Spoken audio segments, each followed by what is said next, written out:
Zektar stood in the bright command center of the massive Thorthan warship called Crimson Talon. The metal walls around him gleamed under the harsh lights. His dark green skin felt cool against the inside of his battle armor. The armor covered his entire body and made him 3 times stronger than he normally was. Small blue lights blinked across the armor's surface, showing that all systems were working perfectly. Commander Velanash walked over to him. She was tall and moved with the confidence of someone who had won many battles. Her red eyes glowed as she activated the hologram display in the center of the room. A blue and green planet appeared in the air between them, spinning slowly. "Is your target?" Velanash said in their clicking language. "The humans call it Earth. Our scouts have been watching them for months." Zektar looked at the peaceful planet. White clouds swirled over blue oceans and brown land masses. It looked harmless. "What do we know about their defenses?" "Very little," Velanash replied with what sounded like laughter. "They have only reached space in the last 100 years. Their weapons are primitive. They still use explosives and metal projectiles. No energy weapons, no force shields. Their armor is basic metal and fabric." The hologram changed to show human soldiers. They wore green clothing and carried simple rifles. Zektar had seen similar weapons on dozens of other worlds. They were no threat to Vorthon armor. "How many of them fight?" Zektar asked. "Perhaps a few million across their entire planet. Most are scattered in small groups. They have no central command. Each nation fights separately. Often they fight each other instead of working together." Zektar nodded. This was common among primitive species. The Vorthon Empire had conquered 47 worlds, and most had fallen within days. The key was to strike hard and fast before the enemy could organize. "Your mission is simple," Velanash continued. "Take 300 warriors. Land in one of their smaller settlements. Destroy their resistance. Set up a command post. Once we control that area, we can expand to larger cities." The hologram zoomed in on a small town surrounded by green fields and forests, roads connected, scattered buildings. A river ran along one side. Mountains rose in the distance. "Pine Ridge," Velanash said. Population 8,000. Mostly farmers and simple workers. They have one small police force with basic weapons. No military base nearby. Should be an easy victory. Zektar studied the layout. The town sat in a valley with hills on 3 sides. The river formed a natural barrier. Only 2 main roads led in and out. It looked like a perfect place to start the invasion. "When do we begin?" he asked. "At dawn tomorrow. 15 assault ships will carry your warriors to the surface. Orbital support will be ready if you need it. But our analysis shows human resistance will collapse quickly once they see our superior technology." Zektar felt excitement building. In his chest, this would be his 13th campaign. Which previous world had fallen easily once the locals saw Vorthon power. Humans would be no different. That night, Zektar prepared his weapons and checked his armor one final time. His plasma rifle could melt through any known material. His armor could stop explosions and gunfire. His tactical computer could track dozens of targets at once and predict enemy movements. He gathered his warriors in the ship's main hangar. 300 of the Empire's best fighters stood before him. Each wore the same advanced armor. Each carried weapons that could level buildings. They had trained together for years and fought together across the galaxy. "Tomorrow we claim another world for the Empire," Zektar announced. "Intelligence reports show humans are weak and disorganized. Their technology is centuries behind ours. Victory should come quickly." Warriors clicked their approval. They had heard similar briefings before. None had ever been wrong. Dawn came quickly. The assault ships dropped through Earth's atmosphere like falling stars. Zektar watched through his ship's window as the planet's surface grew larger. The blue sky lightened as they descended toward the target zone. Pine Ridge appeared below them, just as the hologram had shown. Small buildings dotted the valley floor. Vehicles moved slowly along the roads. Smoke rose from chimneys. It looked peaceful and quiet. "Landing in 30 seconds, the pilot announced. Zektar activated his armor's combat systems. Targeting displays appeared in his helmet. Communication channels opened to connect him with his warriors. Power flowed through his weapons. The assault ship touched down in the town's central square with a loud thud. Steam hissed from its engines. The landing ramp dropped with a metallic clang. Zektar charged out first, his warriors closed behind. Human civilians ran screaming from nearby buildings. Ow. They wore simple clothes and carried no weapons. Some humans in blue uniforms tried to organize resistance, but their small guns could not pierce Vorthan armor. "Secure the perimeter," Zektar ordered over his communication system. "Establish control points at each road. Begin setting up the command post."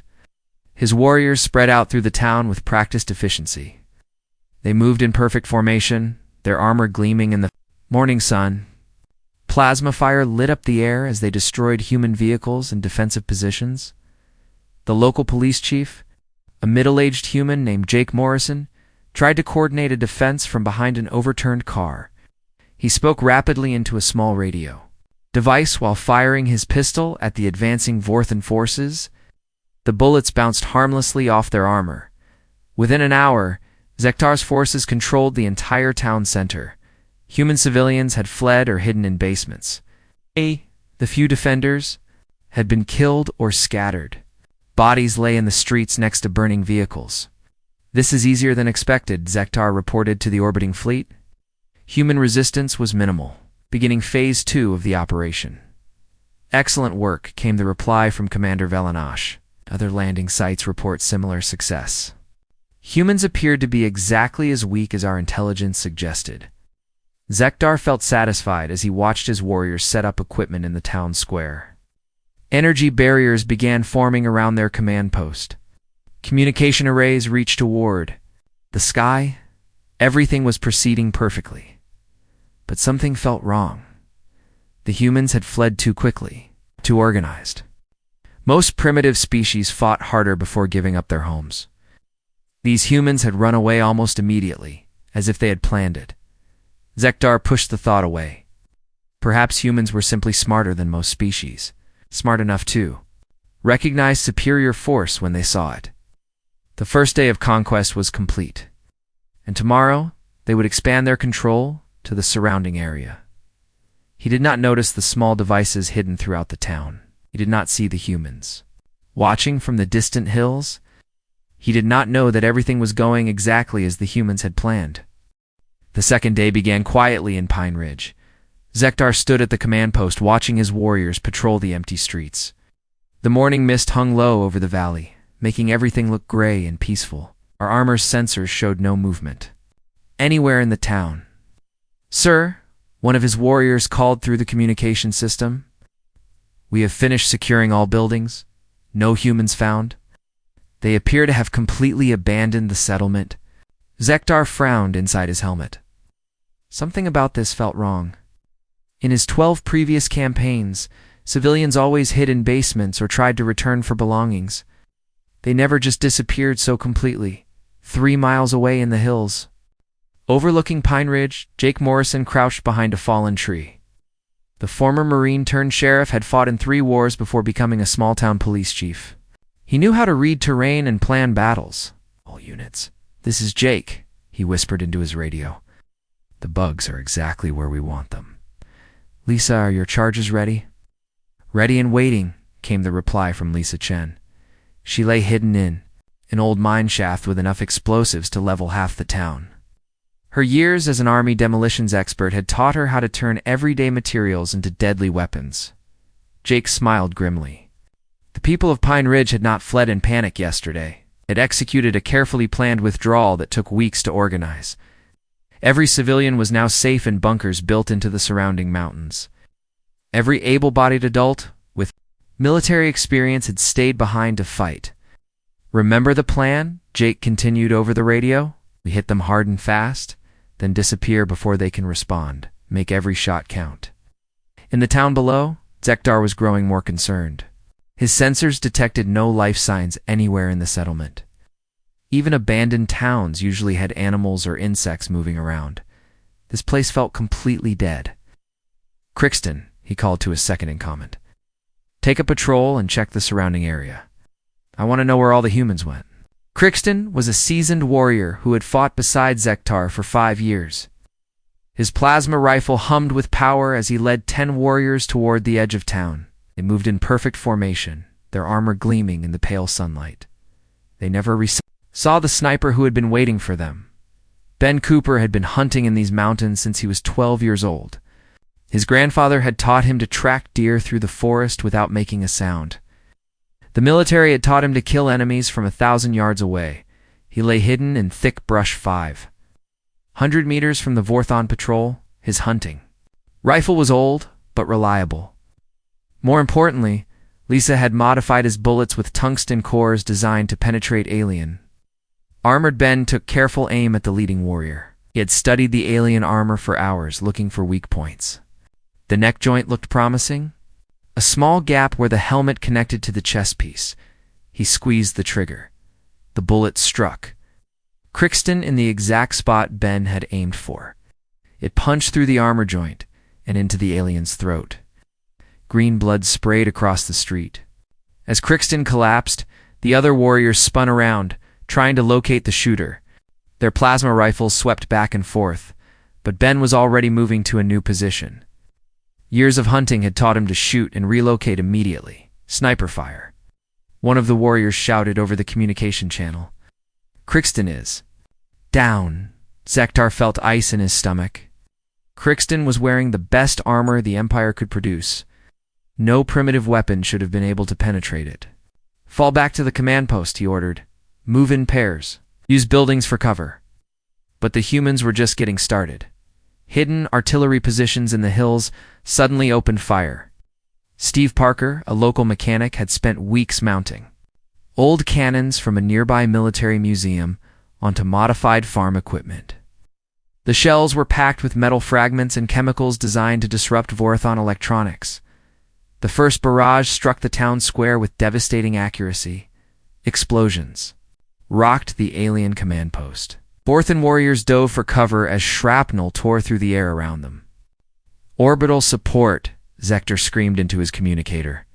We need immediate bombardment of the surrounding hills. Unable to comply came the reply from the fleet. We cannot get clear targeting data. Humans are using some kind of jamming technology. Ria Santos crouched in an underground bunker filled with communication equipment.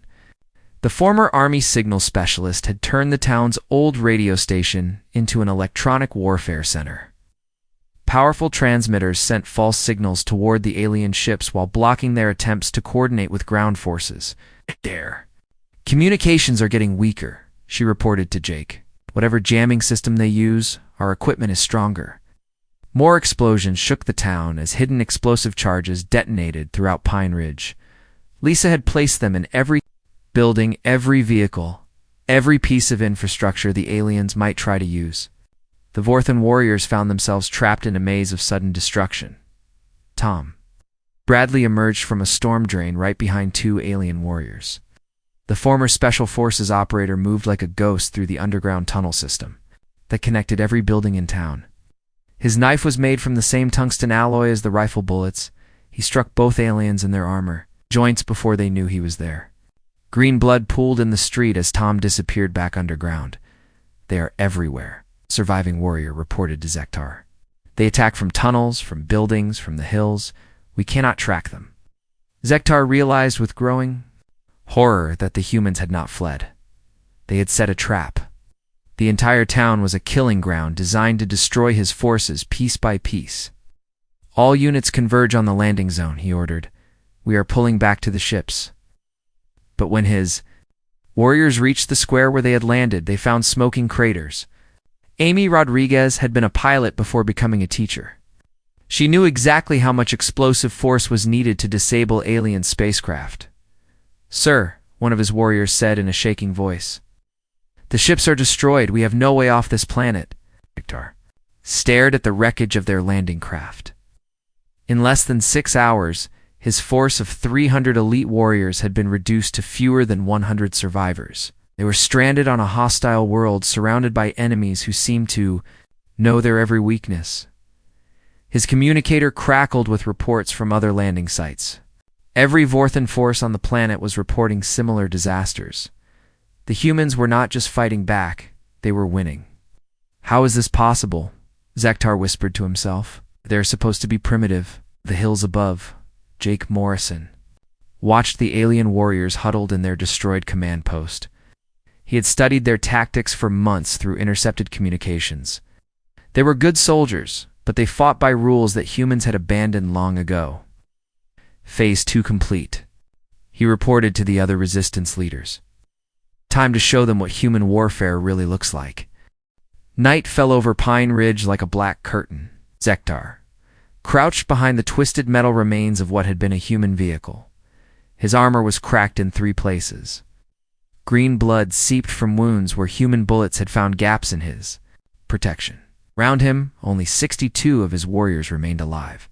The humans had vanished again after the afternoon attack.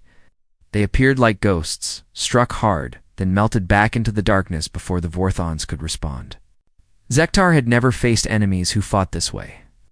Sir, whispered Nexavok, one of his remaining squad leaders. The humans are broadcasting on our frequency again. Zektar activated his communicator.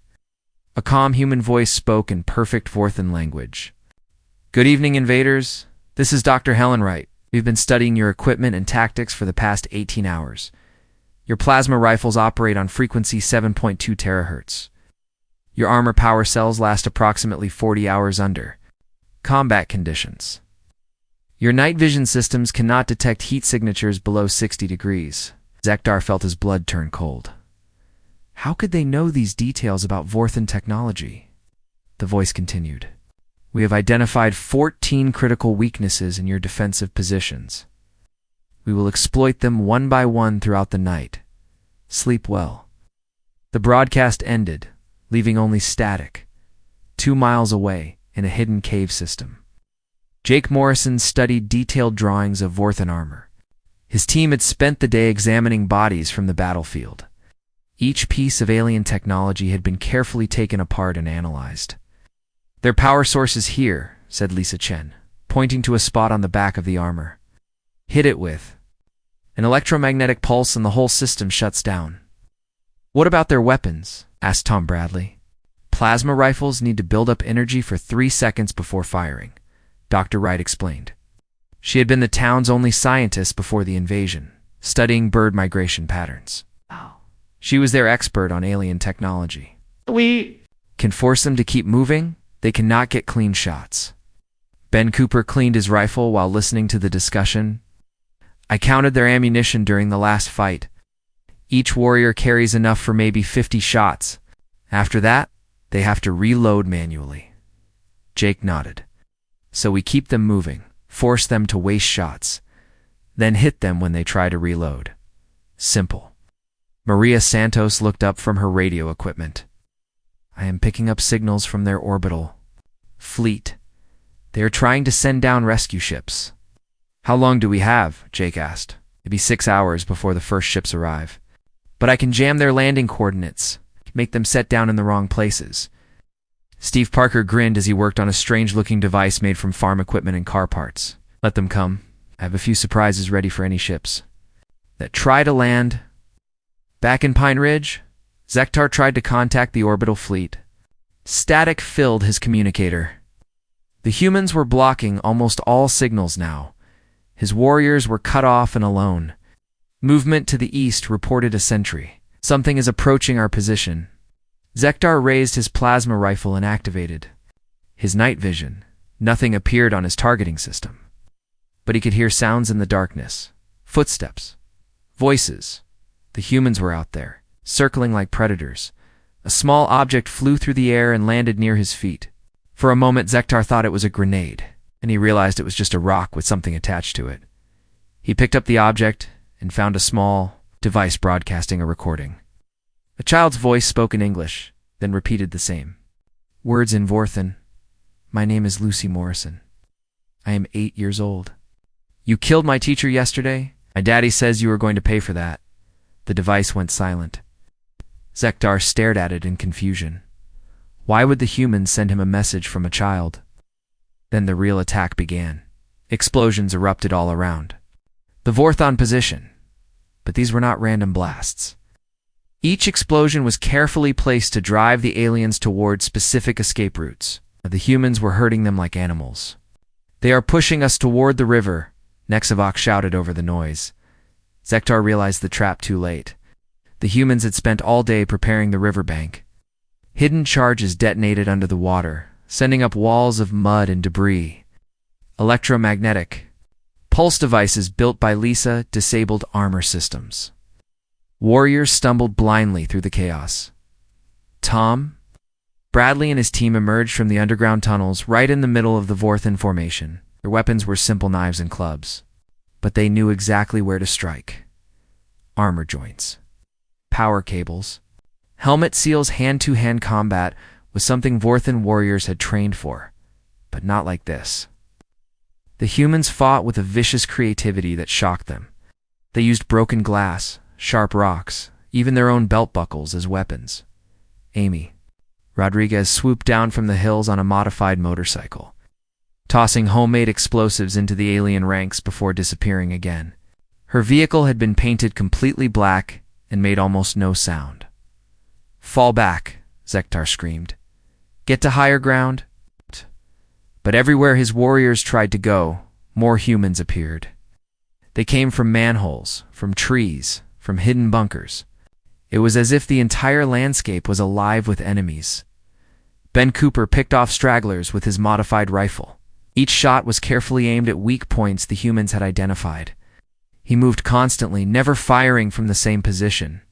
Twice, Maria Santos coordinated the attack from her underground command center. A radio network connected every human fighter, allowing them to move like parts of a single organism. When one group engaged the aliens, others circled around behind them. By dawn, only 23 Vorthen warriors remained alive. They had barricaded themselves in the ruins of a concrete building, surrounded by human forces who seemed content to wait. "Sir," Nexavox said quietly, "I am receiving a signal from the fleet. 3 rescue ships are attempting to land." Felt a brief moment of hope. Then he heard the explosions in the distance. Steve Parker had turned the town's old water tower into a giant cannon using parts from construction equipment. The shells he fired were filled with metal fragments that tore through spacecraft hulls like paper. 2 of the rescue ships crashed in flames before reaching the ground. The third managed to land, but in a field surrounded by hidden human positions. "The rescue teams are also under attack," Nexavox reported. "They are requesting immediate evacuation." Zektar laughed bitterly. There would be no rescue. The humans had planned for everything. They were not just fighting an invasion. They were studying it, learning from it, and turning every Vorthen advantage into a weakness. He looked around at his surviving warriors. They were the elite of the Vorthen Empire, trained from birth for war. Now they cowered behind broken concrete, waiting for death to find them. Outside, he could hear human voices calling to each other in their strange language. They sounded almost cheerful, as if this was some kind of game to them. Zektar began to understand that he was not fighting soldiers. He was fighting an entire species that had evolved to kill. Zektar woke up alone in the basement of a destroyed building. His armor was gone. His bandages covered wounds on his arms and chest. Human voices spoke quietly somewhere above him. He tried to move, but found his legs chained to a metal pipe. The last thing he remembered was the final human attack. His remaining warriors had fought to the end, but the humans kept coming from every direction. Explosions, gunfire, screaming, then darkness. Footsteps came down the wooden stairs. A human female appeared carrying a small bag of medical supplies. She had short brown hair and calm blue eyes. Behind her came a human male with a rifle. "You are awake," the female said in broken Vorthen language. "I am Dr. Helen Wright. This is Ben Cooper. We want to talk." Zektar stared at them. Dr. Wright was the voice he had heard on the radio broadcasts. He's the one who knew so much about Vorthen technology. Ben Cooper must be the sniper who had killed so many of his warriors.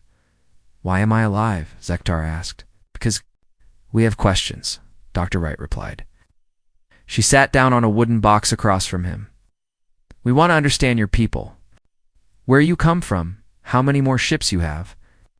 "I will tell you nothing." Ben Cooper laughed. "You do not need to tell us anything. We already know everything we need to know." Dr. Wright opened her bag and pulled out pieces of Vorthan equipment. Armor fragments, weapon parts, communication devices. All of it had been carefully taken apart and studied. Your plasma rifles use crystalline energy cores, she said.